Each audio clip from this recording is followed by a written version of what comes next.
महाराष्ट्रामध्ये एकनाथ शिंदे आणि अजित पवारांनी ज्या पद्धतीने राजकीय बंड केलेली होती तशाच प्रकारचं बंड आता पश्चिम बंगालच्या राजकारणामध्ये सुद्धा झालंय आणि ते बंड झालंय तृणमूल काँग्रेसमध्ये।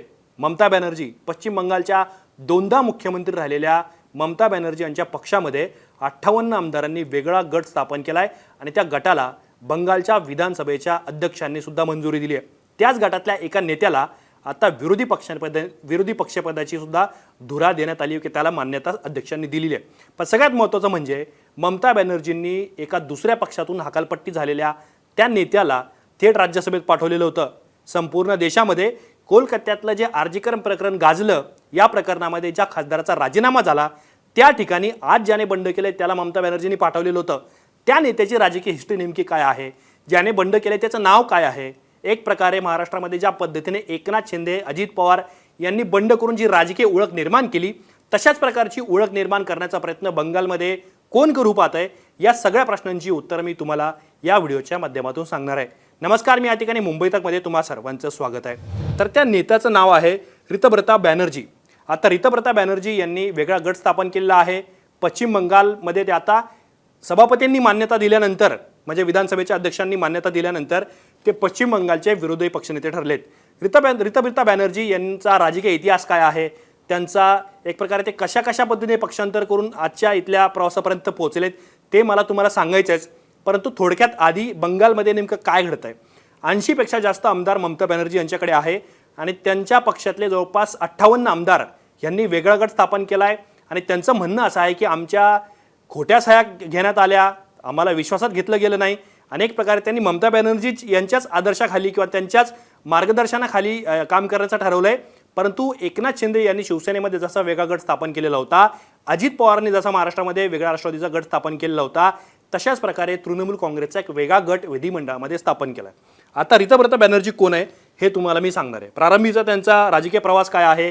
58 आमदार त्यांनी मिळवलेत, परंतु काही खासदार सुद्धा बंगालमध्ये नॉट रिचेबल असल्याचं सांगितलं जात आहे। त्यामुळे आता महाराष्ट्राप्रमाणेच बंगालमध्ये काही वेगळं घडणार का हे सुद्धा पाहणं महत्त्वाचं ठरणार आहे। पण रितब्रता बॅनर्जी यांनी कोलकात्यातील विद्यार्थी राजकारणातून त्यांच्या राजकीय प्रवासाची सुरुवात केलेली होती। ते student federation of India SFI आणि communist party of India Marxist या विद्यार्थी संघटनांचे नेते होते। आता हे दोन्ही संघटना ज्या आहेत, तुम्हाला माहिती असेल विद्यार्थी चळवळीमध्ये या दोन्ही संघटना अत्यंत महत्त्वाच्या आहे।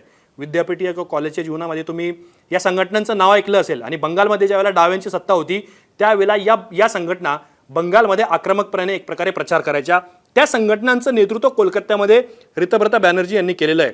2008 ते 2016 या 7 ते 8 वर्षांच्या काळात त्यांनी SFIचं म्हणजे स्टुडंट फेडरेशन ऑफ इंडिया या संघटनेचं महासचिव पद भूषवलेलं आहे। कोलकात्यामध्ये डाव्या पक्षातील उदयनमुख तरुण नेता म्हणून त्यांनी त्यांची प्रतिमा निर्माण केलेली होती कोलकात्यासोबतच संपूर्ण बंगालमध्ये। हा त्यांच्या राजकारणाचा उदय झाला।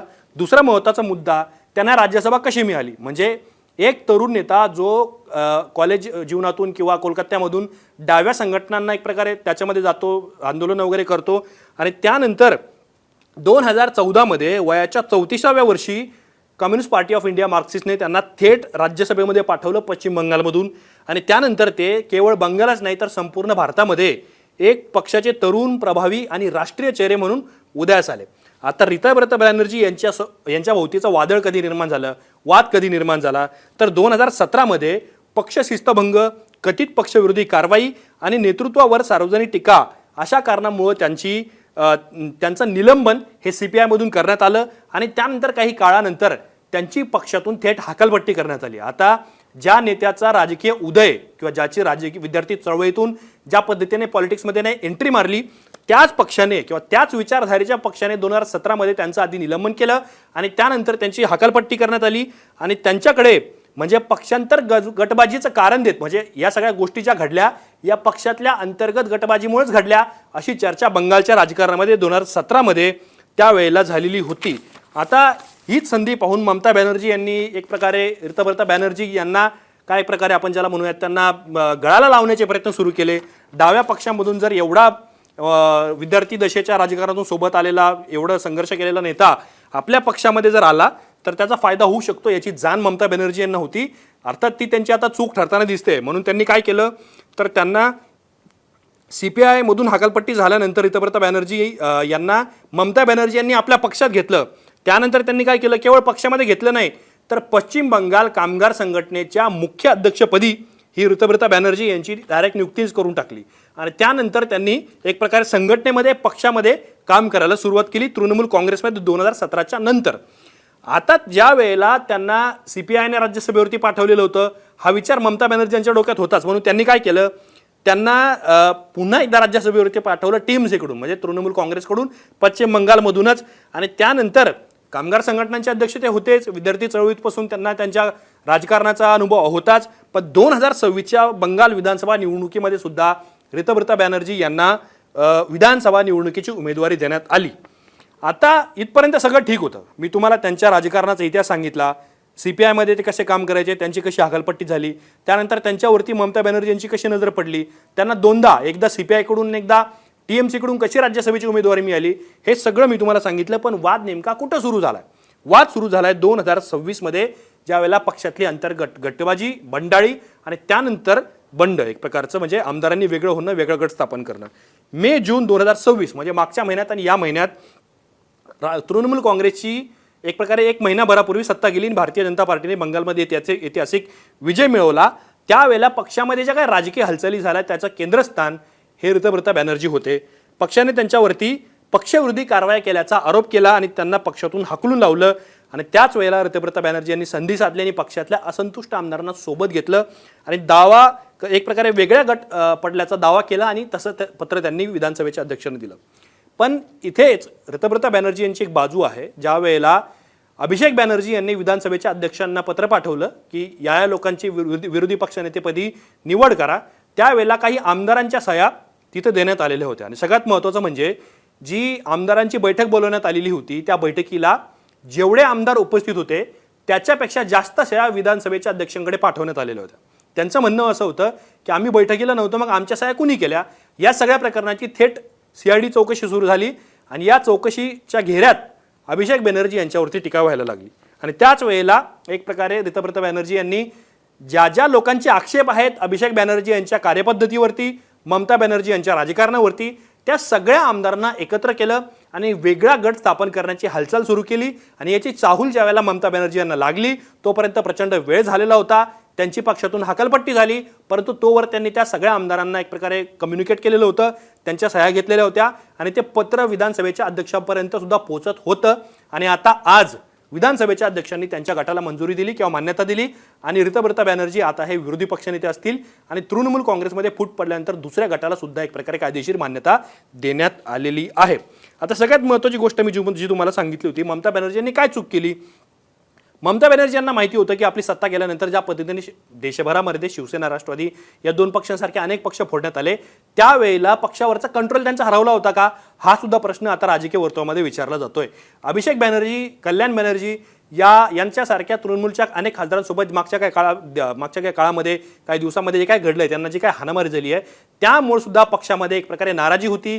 पक्षातले काही नेते आंदोलनाला येत नव्हते, या सगळ्या घटनांपासून स्वतःला दूर करण्याचा प्रयत्न करत होते. आणि त्यावेळेला ममता बॅनर्जी यांनी त्यांच्या पक्षातल्या नेत्यांसोबत कम्युनिकेट केलं नाही का? हा सुद्धा महत्त्वाचा प्रश्न आहे. पण तुम्हाला अजून एक वेगळी गोष्ट मला या सगळ्या प्रकरणामध्ये सांगायची आहे. ज्या वेळेला एकनाथ शिंदे यांच्यासोबत 40 आमदारांनी बंड केलं, त्यावेळेला सगळ्यात जास्त आमदारांची तक्रार ही एक कॉमन होती की आम्हाला उद्धव ठाकरे यांना भेटू दिलं जात नाही किंवा त्यांच्या आजूबाजूला जो नेत्यांचा वेढा आहे तो आम्हाला भेटता येत नाही, आम्हाला वेळच दिला जात नाही. असंच एक कारण या सगळ्या कारणामध्ये सुद्धा देण्यात येतं आहे. तृणमूलचे जे आमदार तिथे फुटलेले आहेत त्यामध्ये बहुतांश आमदारांचं असं म्हणणं आहे की आम्हाला अभिषेक बॅनर्जी असतील किंवा ममता बॅनर्जी असतील यांना भेटू दिलं जात नाही, आम्हाला वेळ दिला जात नाही, आमचं म्हणणं ऐकून घेतलं जात नाही, आमच्या तक्रारींवरती एक प्रकारे तोडगा कोण काढणार, अशा प्रकारचे अनेक आक्षेप तिथल्या फुटलेल्या आमदारांची किंवा वेगळा गट स्थापन केलेल्या आमदारांची तिथे आहेत.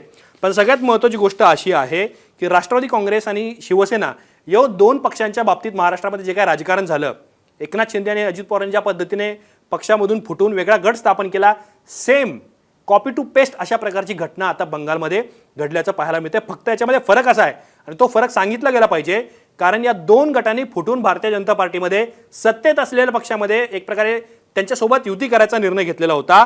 इथे मात्र वेगळं आहे, कारण हा फुटलेला गट भाजपसोबत सत्तेत सामील होत नाही. कारण बंगालमध्ये भाजपला कुठल्याही अधिक आमदारांची गरज नाही आहे, त्यांच्याकडे बहुतांश आमदार आहेत.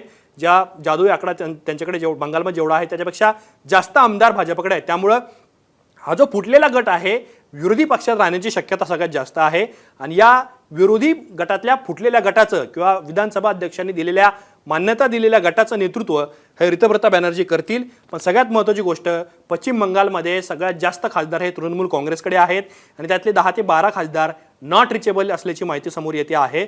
त्यामुळं काही खासदारांचा पाठिंबा सुद्धा मिळवण्यात ऋतुप्रता बॅनर्जी हे यश मिळवतील का, हे सुद्धा पाहणं अत्यंत महत्त्वाचं ठरणार आहे. तुम्हाला या सगळ्या प्रकरणांबद्दल काय वाटतं? तुमची मतं आम्हाला कॉमेंट बॉक्समध्ये नक्की सांगा. असेच माहितीपूर्ण व्हिडिओ पाहण्यासाठी मुंबई तकच्या यूट्यूब चॅनलला सबस्क्राईब करायला विसरू नका.